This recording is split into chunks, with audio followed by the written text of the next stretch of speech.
Suscríbete a nuestro canal TVC Play y activa las notificaciones.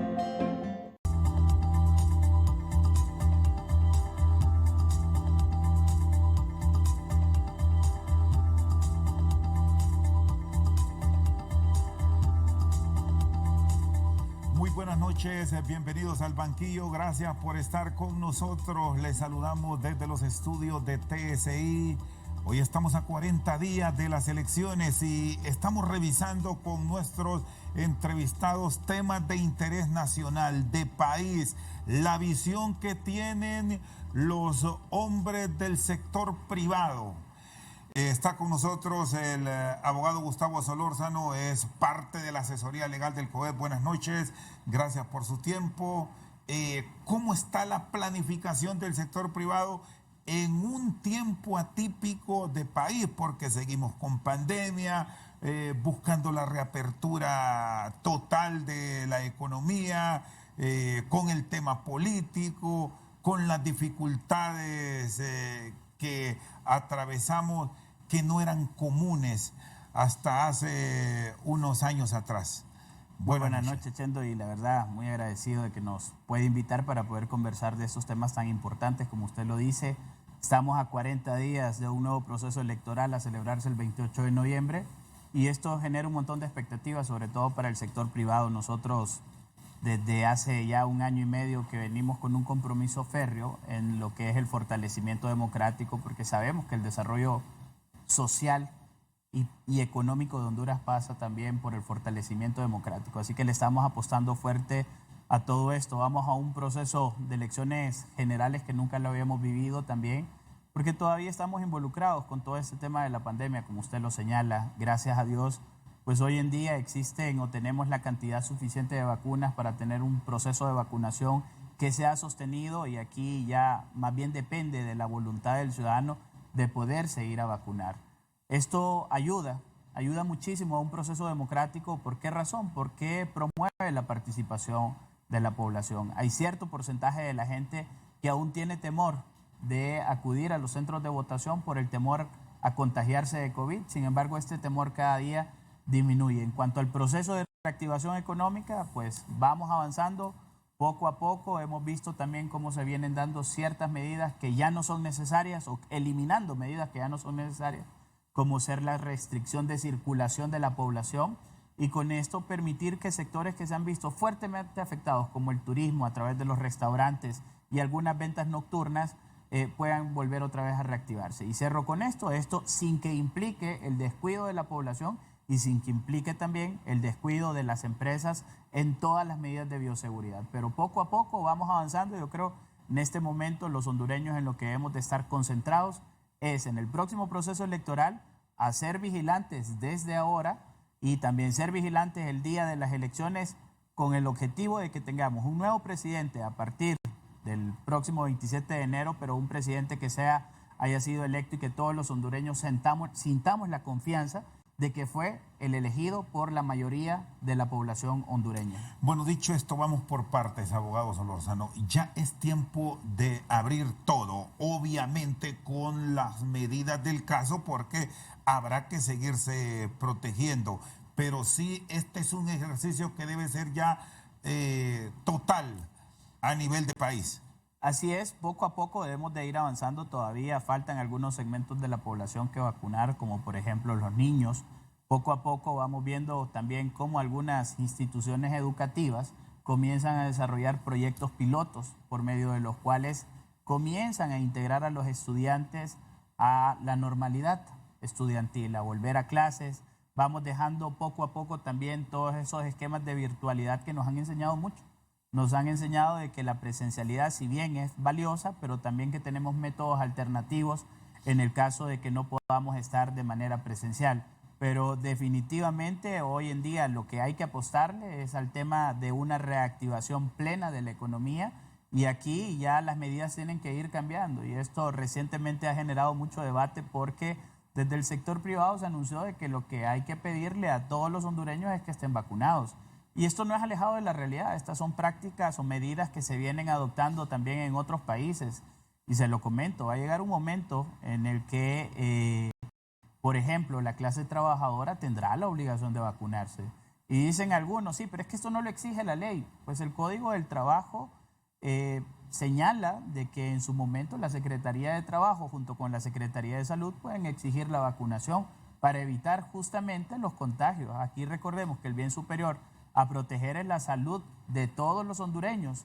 Y de igual forma también la ley de vacunas genera una obligación en el caso de que el Estado ya tenga la cantidad suficiente de vacunas y que pueda garantizar la vacunación total, es necesario o se puede llegar a exigir la vacunación a los trabajadores. Esto lo discutíamos el otro día en la mesa multisectorial, porque discutíamos si se ampliaba la restricción de medidas hasta las 12 de la noche. Yo les decía, ya no tiene sentido el tema de restricción de garantías constitucionales de circulación. ¿Por qué razón?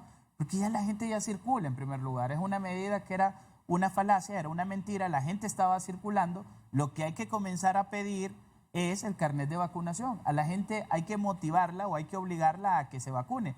Y volver el carnet de vacunación tan importante como nuestro nuevo documento nacional de identificación o como el registro nacional tributario, como el registro tributario nacional, como la licencia, son nuevos aspectos a los que debemos de apostarle para poder superar todos estos efectos negativos que nos ha dejado la pandemia. Bajo este escenario que debemos tenerlo mucho más amplio a partir del próximo año, ya con nuevas autoridades de país, esperamos, Gustavo, debe el sistema educativo, y me voy a quedar con el área educativa y vamos a agregar la sanitaria, porque son clave. Ya tener claro que el próximo año, al menos el sistema educativo superior, y vaya, tengamos una medición en el sistema educativo secundario, volver a la semipresencialidad, por no decir presencialidad total, quedémonos en semipresencialidad a todo nivel, no solo el privado, sino también el público. Mire, yo soy docente universitario, he tenido la experiencia de impartir clases tanto en el sector público como en el sector privado. Y lo que le puedo decir es que necesitamos volver otra vez a la presencialidad en las clases dentro de lo que es la educación pública. A nivel superior, como usted muy bien lo dice, pero también hay que poco a poco ir viendo con los jóvenes que ya se han vacunado, ir viendo cómo le entramos también al retorno a clases con esos jóvenes, adolescentes, mayores de 12 años que ya comenzaron con ese proceso de vacunación. ¿Por qué le digo esto? Porque hemos retrocedido en lo que es la calidad del sistema educativo. Si bien la virtualidad nos ha permitido darle cierto nivel de continuidad, la presencialidad en estos espacios educativos como lo público es vital. ¿Por qué? Porque al final no cuentan o no se cuentan con todas las herramientas tecnológicas que en realidad aseguren una enseñanza de calidad. Y esto se lo digo como educador. A diferencia a veces de lo que es el sector privado o la educación privada, en donde obviamente hay inversiones más fuertes en plataformas tecnológicas que permiten cumplir de mejor manera con lo que es la educación virtual. Pero en la parte pública, si bien hemos avanzado, todavía nos falta muchísimo.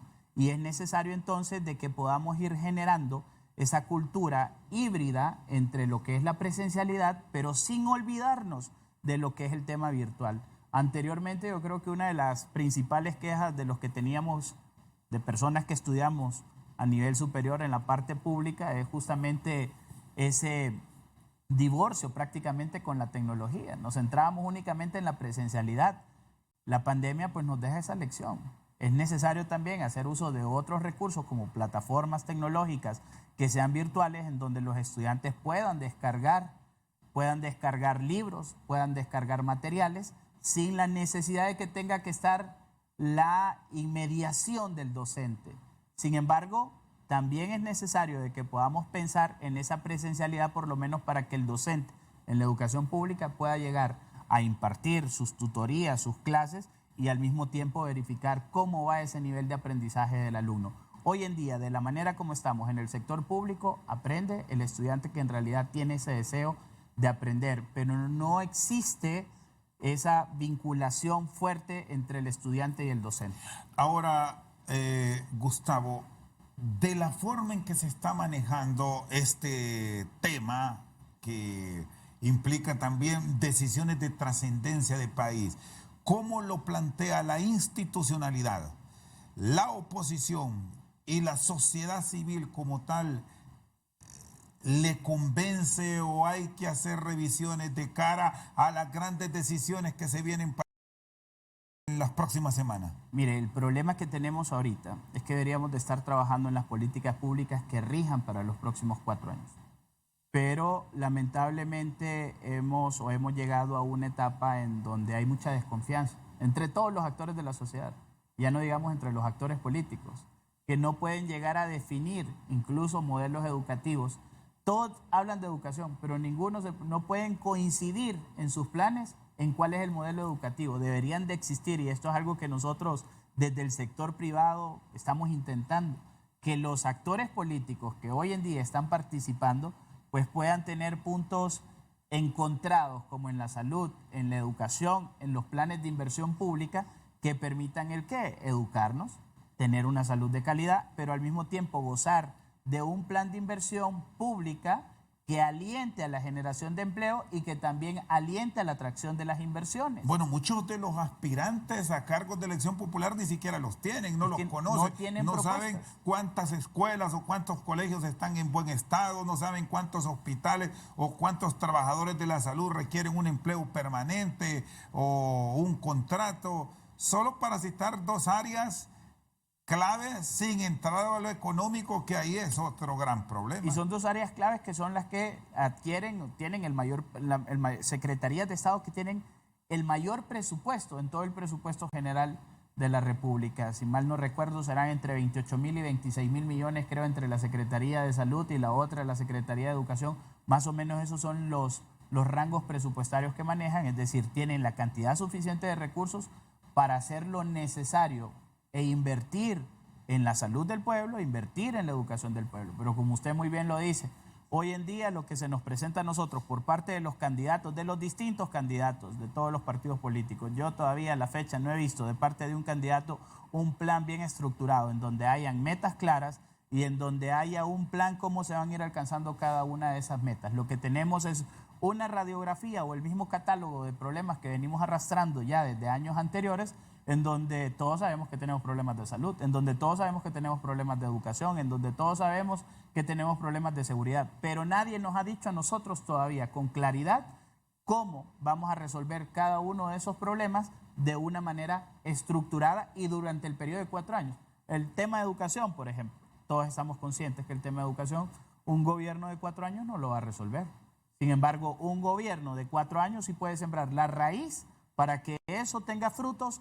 Más adelante puede sembrar esa semilla para que genere frutos más adelante y que todos los hondureños en realidad en base a la educación podamos alcanzar ese desarrollo social que todos anhelamos.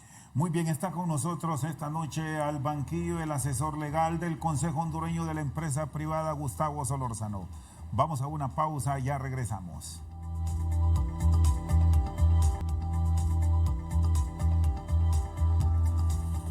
Seguimos esta noche al banquillo, está con nosotros el abogado Gustavo Solórzano. En estas áreas que son fundamentales para enfrentar los próximos años de normalidad, entre comillas, en el país, ¿qué rescatar de educación y salud? Iniciativas, ideas que la próxima administración, independientemente de quién llegue, las tome. ¿O hemos hecho las cosas tan mal que no hay nada que tomar? Es que lamentablemente todo lo hemos visto en un tema de asistencialismo social. La mayoría de los proyectos, tanto en educación como salud, vida social, el tema social, lo hemos desarrollado a través de distintos programas y no son todos los que pueden aplicar a estos programas. En materia de educación, por ejemplo, recientemente yo leía un plan de gobierno en donde decía vamos a dar zapatos gratis otra vez a los estudiantes. Eso no es un tema a rescatar dentro de la educación. Son temas distintos. Ahora nos dan tabletas. Sí, son temas distintos a los que le debemos de apostar. Es incluso la misma currícula. No podemos continuar con una currícula que sea que sea igual para todos los hondureños en primer lugar, porque tenemos que reconocer que en Honduras tenemos distintas regiones. Tenemos algunas regiones que son industrializadas, otras regiones que son enfocadas en la parte agrícola, otras que pueden llegar a ser forestales, y es necesario de que en estas áreas podamos también hacer diferencias en el nivel educativo. Y le coloco un ejemplo de algo que me tocó ir a vivir como parte de experiencias compartidas. Y esto se dio en Colombia con el tema del café, en donde obviamente frecuentemente se dice que los niños están en el sector café realizando trabajos. Esto es normal que se diga. ¿Qué ha hecho Colombia y qué le ha apostado Colombia en ese caso? Bueno, entonces creemos una educación distinta. Creemos una educación de emprendimiento en donde ese niño no abandone su familia cafetera y que posteriormente más bien deje el legado económico que ha tenido la familia durante años, porque como no tiene oportunidades, se va para las grandes ciudades.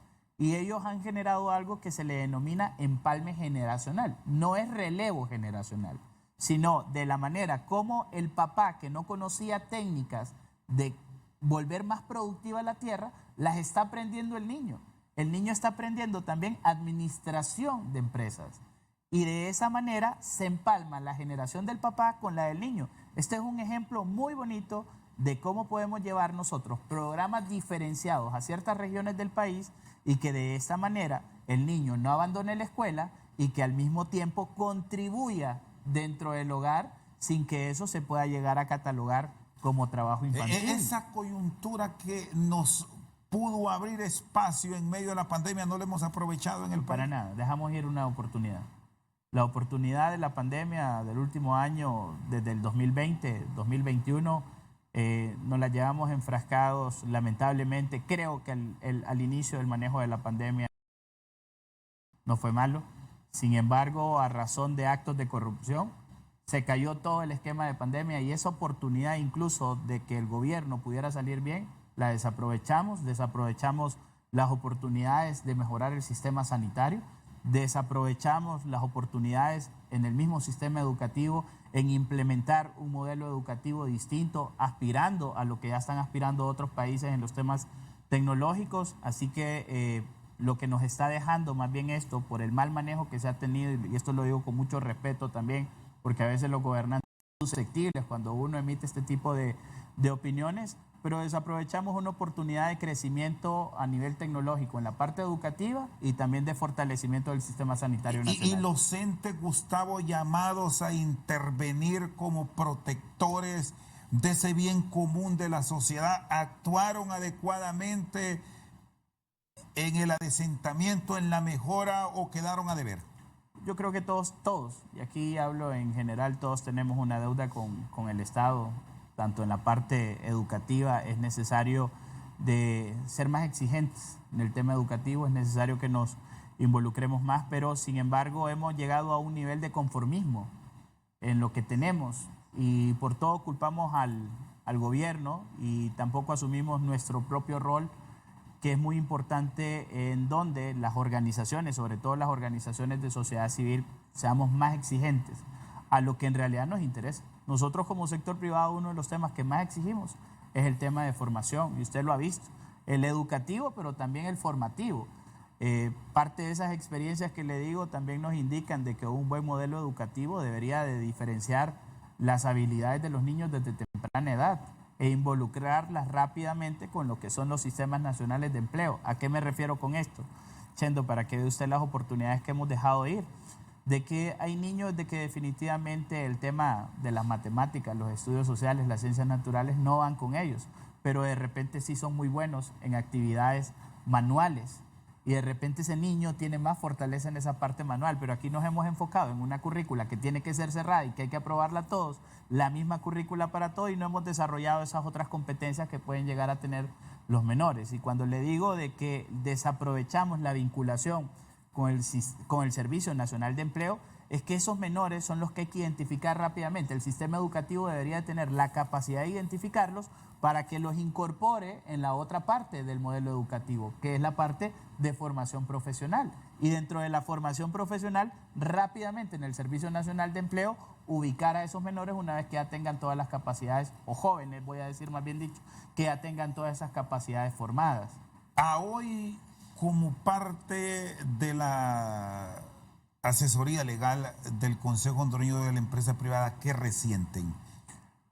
Mire, ya como abogado, uno de los temas que yo siempre digo, mi mayor resentimiento en el país, y se los digo a mis colegas del COEP y en general, es la falta de respeto a las leyes en Honduras.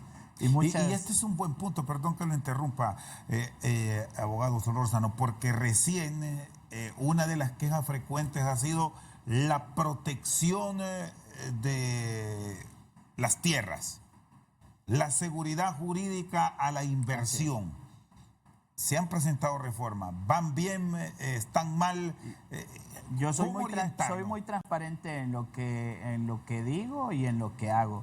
Estas reformas en materia de usurpación son parte de las propuestas. Si usted recordará cuando se dio el Código Penal, que esto lo venimos trabajando desde el año 2014, estos son parte de las propuestas que el sector privado presentó desde un inicio. Lamentablemente no se escuchó en su momento al sector privado y esto ha venido a generar un montón de situaciones de irrespeto al derecho de propiedad privada. El respeto al derecho a la propiedad privada es la raíz para que venga un inversionista a nuestra querida Honduras. Si no hay respeto a la propiedad privada, nadie va a invertir.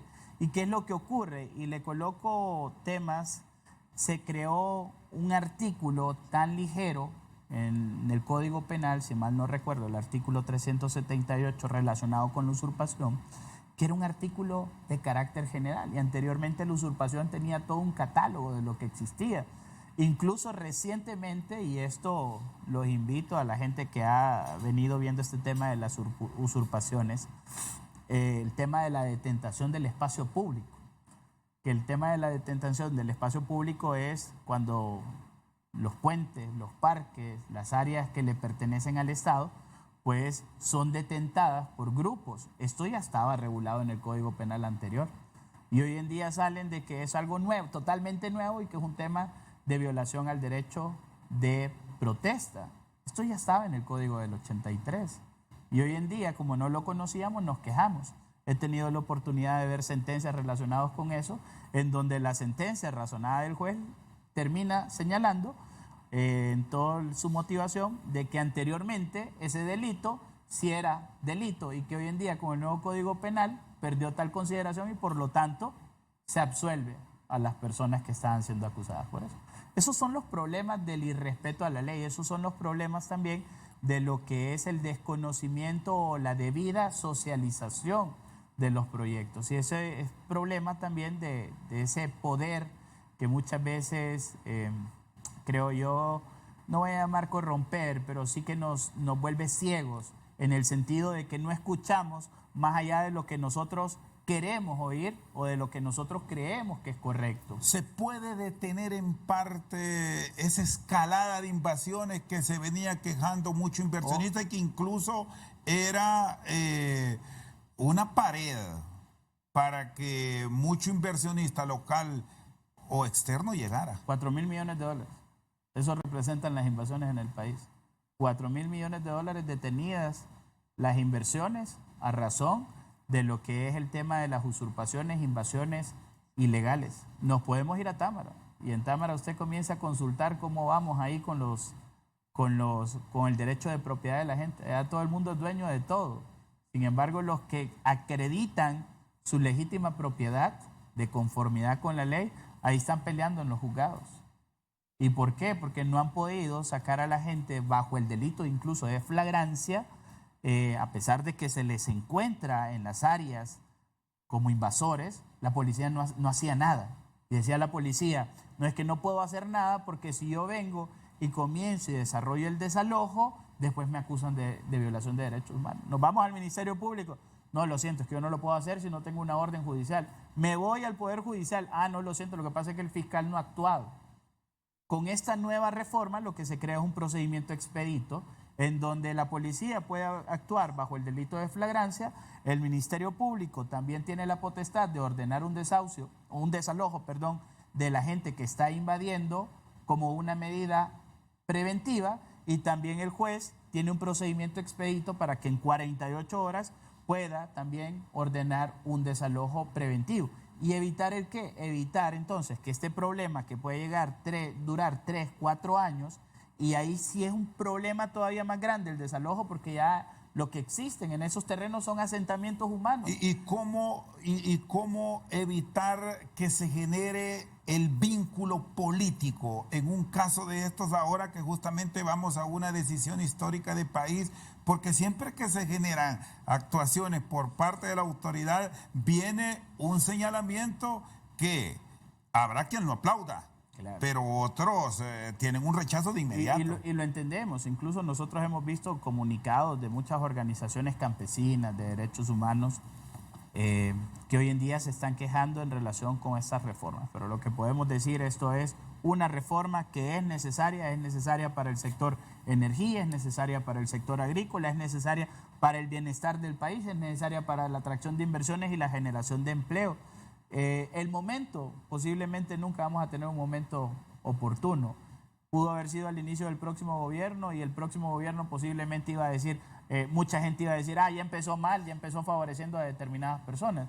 Se hizo en este momento. Bueno, como le digo, nunca va a haber un momento, estamos en una coyuntura electoral, política, y los cuestionamientos vendrán por ahí. Lo que nosotros podemos decir desde el sector privado es que esto no es nuevo, nosotros no lo planteamos ayer. Son reformas que hemos planteado desde previo a la vigencia del Código Penal, cuando vimos la debilidad que existía en el delito de la usurpación y todavía el riesgo mayor que se tenía por el tema de las invasiones, porque ya veníamos viendo toda la escalada que hay. Esto incluso es delicado, esto forma parte del crimen organizado. Muchísimas personas están vinculadas con este tema de las invasiones y tenemos conocimiento nosotros que han recibido amenazas a muerte. Está con nosotros el abogado Gustavo Solórzano, asesor legal del Consejo Hondureño de la Empresa Privada. Vamos a una pausa, en breve continuamos.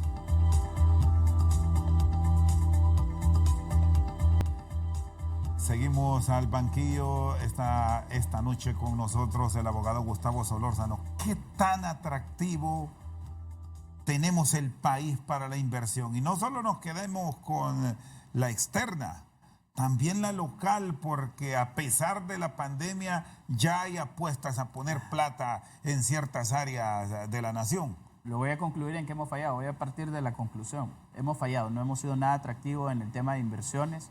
Hoy en día la inversión extranjera directa que tenemos, más que una inversión, en realidad es las ganancias que han obtenido muchas empresas del sector telecomunicaciones, energía, servicios financieros, que lo que han hecho es que esas ganancias las han vuelto a capitalizar en el país. Ese es para que entendamos nosotros la manera como nos encontramos, pero no tenemos nuevos inversionistas extranjeros que digan Honduras es un país atractivo porque me brinda seguridad jurídica, porque me brinda mano de obra calificada, porque me brinda al final también aspectos competitivos en materia de exportaciones. Entonces, todos estos son elementos que nos hemos ido quedando poco a poco rezagados. Vemos cómo los distintos indicadores a nivel internacional nos ven más débiles en materia de Estado de Derecho, nos ven más burocráticos también. El tema de las cargas fiscales, que es un tema que hay que tratar también a profundidad y que lo debe de revisar el próximo gobierno.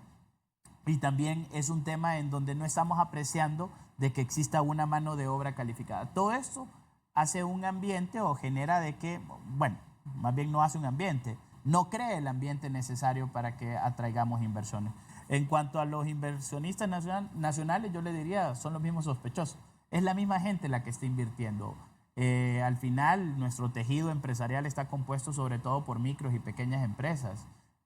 Cuando le hablo de que está compuesto por micro, esto coincide con las cifras también de la encuesta permanente de hogares y las que maneja la Secretaría de Trabajo, para citar un ejemplo. Solo confírmeme este dato, solo a Nicaragua es la única nación a la que estamos superando, de ahí todos los demás se nos adelantaron. Es así, no somos atractivos.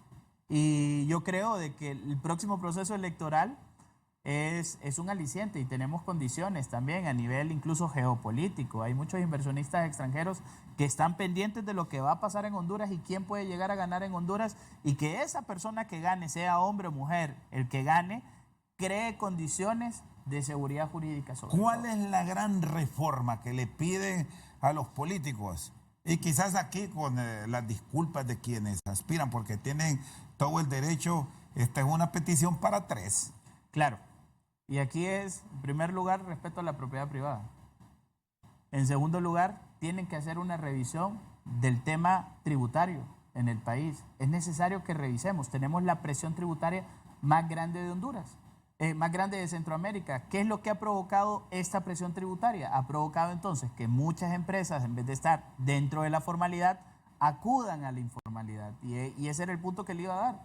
8 de cada 10 hondureños hoy en día trabajan en la informalidad, que coincide con el tejido empresarial, le decía, porque el 81%, casi el 85% de las empresas en el país están constituidas por micros y pequeñas empresas, son muchas de ellas las que están en la informalidad. Y la diferencia son medianas y grandes, que son, digamos, las que cumplen. ¿Quiénes estamos empujando el barco? ¿Quiénes están empujando el barco? Los mismos. Entonces es necesario de que podamos abrir ese abanico para que sean más los que contribuyan también en la parte tributaria y sean más que generen condiciones dignas de empleo a los trabajadores. Pero nos hemos quedado rezagados, como usted muy bien lo dijo. Nicaragua, obviamente, por toda la situación política, social que se vive allá, y yo creo que Honduras tiene una oportunidad. El próximo gobernante lo que tiene que hacer es sentar bases claras, mandar mensajes a la comunidad internacional que en Honduras se va a respetar el derecho a la propiedad, se va a respetar las leyes, que no vamos a estar cambiando normativas de la noche a la mañana y que también vamos a crear un plan necesario para la formación del recurso humano hondureño, en donde vamos a poder atender esa demanda de las inversiones. Y las sedes no es que es el gran paraíso. Bueno, usted ha visto todo el debate que hay con las zonas de empleo y desarrollo económico. Yo leía, y esto lo decía cuando hablaba de las sedes, leía un libro que se llama Estado de No Derecho. ¿Qué significa Estado de No Derecho? Significa a veces cuando queremos forzar las cosas más allá del cumplimiento de la ley o evadiendo el cumplimiento de la ley. La manera como fueron estructuradas las zonas de empleo y desarrollo económico, que nacen con una idea ya en el gobierno de don Porfirio Lobo Sosa, no era mala. Sin embargo, la manera como se llevó a su ejecución ha sido el problema. Hoy en día tenemos zonas de empleo y desarrollo económico que, como les digo yo, están tendidas con hilitos finos que se pueden romper, de telaraña, que se pueden romper en cualquier momento. ¿Por qué? Y esto es pura inseguridad jurídica. Porque al final, incluso si nosotros queremos comparar las sedes con algo, las sedes son un territorio autónomo igual que las municipalidades. Pero ¿quién concede el reconocimiento de esa personalidad jurídica, el reconocimiento o el nacimiento de esa persona? Una entidad que se llama la Comisión de Aplicación de Mejores Prácticas, la famosa CAM. Y cuando le preguntamos a la CAM si forma parte del ordenamiento o de la administración pública, nos dicen: no, nosotros no somos funcionarios públicos.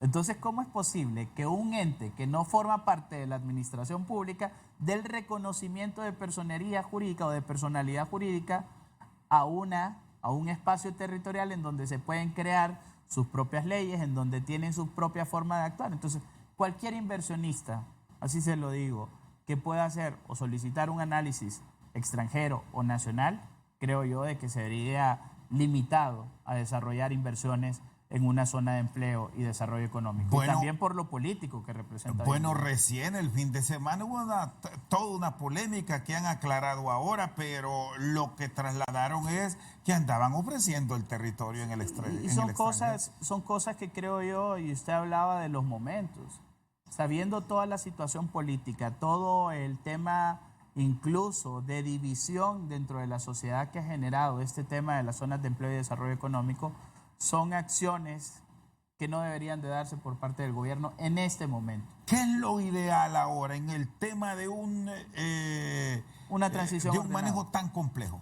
En este momento lo que requerimos del gobierno es que aliste todo lo que tiene que dejar claro y que pasemos a un proceso de transición que sea ordenado. Parar esto y dejar que decida la nueva administración. Es que ya está parado. Está parado. O sea, usted pregúnteme a mí cuántos, el otro día analizábamos cuántos proyectos. Pero andan los de Próspera, Morazán y todos estos nombres que se han inventado. Ahí tienen un plan de desarrollo. Ya tienen sus planes de desarrollo, ya tienen sus inversiones realizadas. Sin embargo, este va a ser un tema de discusión dentro del próximo gobierno. Gane quien gane. Distintamente, incluso creo yo que va a ser un tema de discusión si gana el Partido Nacional. No sabemos cómo va a quedar conformado tampoco el Congreso Nacional. Y va a ser un tema que va a continuar en el debate público. Perdón, abogado Solórzano, es un punto clave de exponerlo. Usted como profesional, que el Ejecutivo va a dictar una pauta. Sin duda. Pero como tal, donde se va a decidir es en el Congreso de la República, porque estamos hablando de una ley de país. O se deroga o se reforma.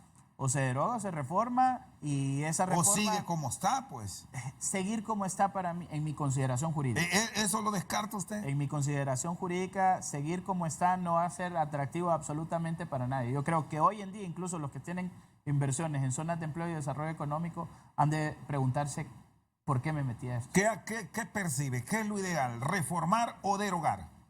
Mire, en el caso de las zonas de empleo y desarrollo económico hay que generar otro tipo de incentivos para lo que son estas áreas geográficas.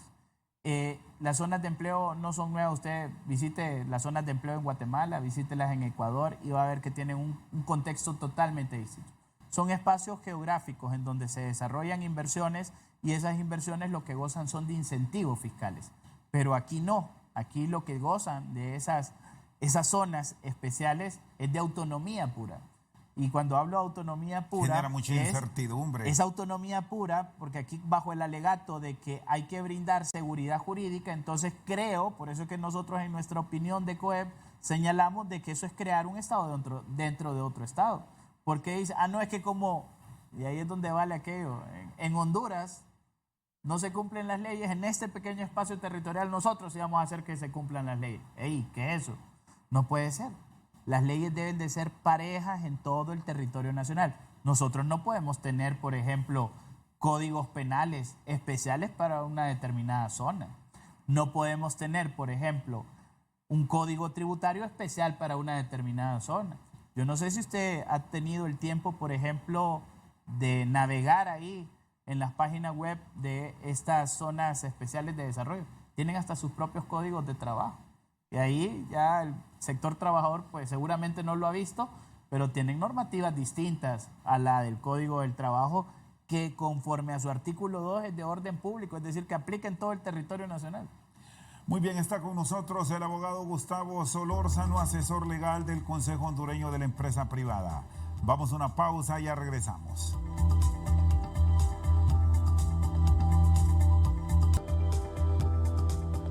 Seguimos al banquillo con el abogado Gustavo Solórzano.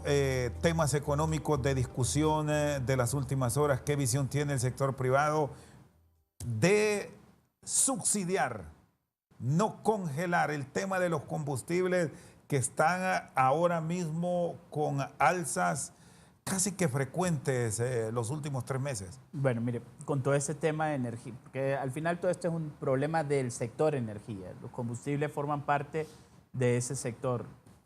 A nosotros, cuando el presidente de la República en el subsector eléctrico hizo el anuncio también del congelamiento del precio por la resolución tarifaria de la Comisión Reguladora de Energía Eléctrica, que es lo que hace la CRE, es decirle, conforme el precio del combustible, cuál debe ser la nueva tarifa de la energía eléctrica.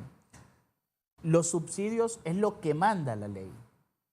Cuando usted no puede congelar, si al final el Estado ve de que esto está afectando a la población, lo que tiene que hacer es subsidiar.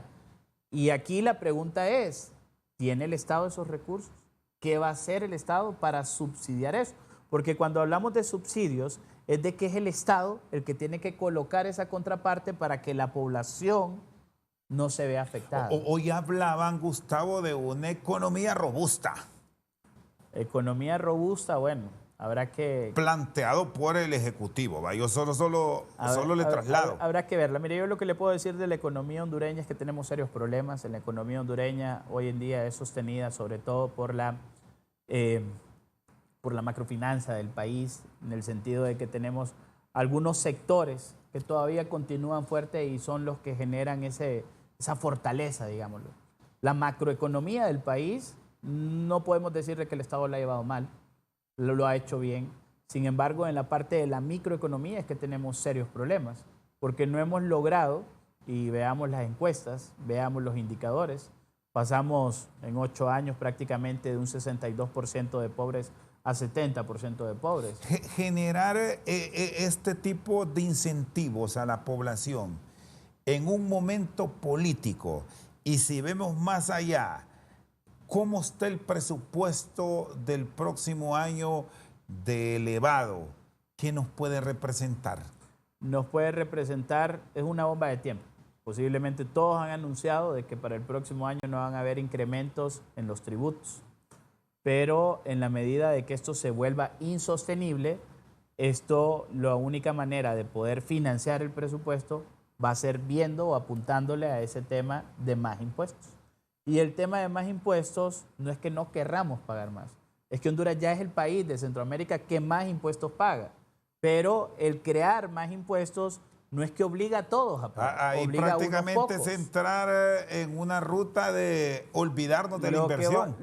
Es olvidarnos de inversión, y además los que hoy en día están invirtiendo van a decir, bueno, me llevo mis huevos que los tenía en esta canasta, mejor los voy a colocar fuera de aquí de Honduras porque la verdad es que ya no me está generando ningún tipo de rentabilidad.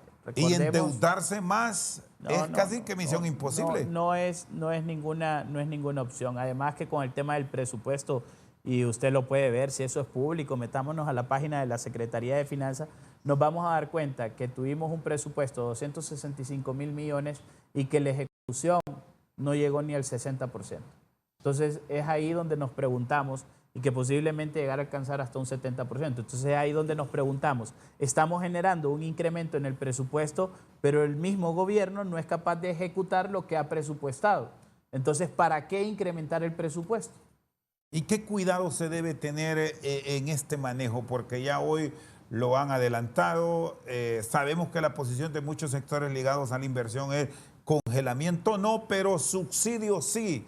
Aquí la gran dificultad es en el momento en que se hace y de dónde tomar esos fondos, porque si revisamos el tema de subsidio que me planteaba de la Empresa Nacional de Energía Eléctrica, que encontramos que eso solo es papel, finanzas no ha trasladado o recursos al administrador central. Y ahí es donde tenemos los 80.000 millones entonces de deuda que tiene hoy y que representa la Empresa Nacional de Energía Eléctrica. Es lo porque mismo en vez de mejorar, con el tema de los combustibles. Es parecido, porque empeoramos. Recordemos, aquí en el tema de los combustibles, a lo que le deberíamos de apuntar justamente, yo lo que le menciono es, en la parte de ingreso tributario, a lo que le deberíamos de apuntar más bien es a una reducción del impuesto en los combustibles, que eso sí vendría a representar un verdadero alivio para la clase hondureña. Sin embargo, también representaría un déficit en la parte de recaudación tributaria, pero bueno, al final lo termino pagando con el tema de los subsidios. Entonces, es una relación que se hace ahí, incluso siendo abogado, de que uno se pregunta, es una lógica inversa la que podríamos encontrarnos. El Estado perfectamente puede generar ese sacrificio en materia de tratar de reducir los impuestos en el tema de los combustibles, que la población tenga un beneficio y que al mismo tiempo esto repercuta ¿en qué? En bienestar. ¿Por qué? Porque al final los combustibles suben, ¿qué sube? La comida, la canasta básica. Los combustibles afectan en todo, entonces es una manera también de generar un control social. Y esto no hay forma como revertirlo. Es más, si las grandes potencias como Estados Unidos y la China siguen consumiendo como hasta ahora, proyecta el mercado, entonces son los planes, va a seguir subiendo. Son los planes alternativos que el gobierno debe tener claro. Pero no podemos estar, porque esto va a continuar subiendo. Entonces, ¿qué vamos a seguir haciendo? Vamos a continuar subsidiando. Y la pregunta es, ¿los siguientes subsidios de dónde se van a pagar? Seguramente de más deuda pública. Y ustedes como sector privado, ya con esto cierro, abogado Solórzano, y le agradezco que nos haya acompañado, consultan qué visión tienen los acreedores internacionales de estas decisiones políticas, o ellos mismos las están avalando, y por aquí nos dice Fondo Monetario Internacional, subsidios no, pero allá nos dicen que sí. Mire, en cuanto a esta relación con el fondo, hay muchas cosas, obviamente, que el gobierno presenta que son positivas, como la parte de la macroeconomía que les mencionaba. Sin embargo, también hay un montón de elementos a veces de que el mismo fondo no lo ve. Y nosotros, efectivamente, el sector privado siempre tiene reuniones con el fondo y son situaciones que se expone en la parte tributaria, entendemos las presiones que existen del fondo, pero también es necesario de que el fondo únicamente no se puede concentrar en el tema de mantenernos bien aquí, porque en la otra parte está generando un desequilibrio social. Y el desequilibrio social es muy peligroso porque esto puede terminar obviamente en una convulsión y puede terminar trastocando la paz, que yo creo que es a lo que le anhelamos todos los hondureños. Y por eso es que queremos procesos democráticos transparentes, por eso es que queremos que se manejen bien las finanzas del Estado, que no exista la corrupción, que exista el cumplimiento de la ley. Así que el tema social creo que es algo que no se valora. Se ve muy frío desde la parte numérica, pero no valoramos el entorno social que tenemos en los países. Abogado, le agradezco. Feliz noche. A sus órdenes, Chendo. Con nosotros al banquillo el asesor legal del Consejo Hondureño de la Empresa Privada, Gustavo Solórzano. Por su sintonía, muchas gracias.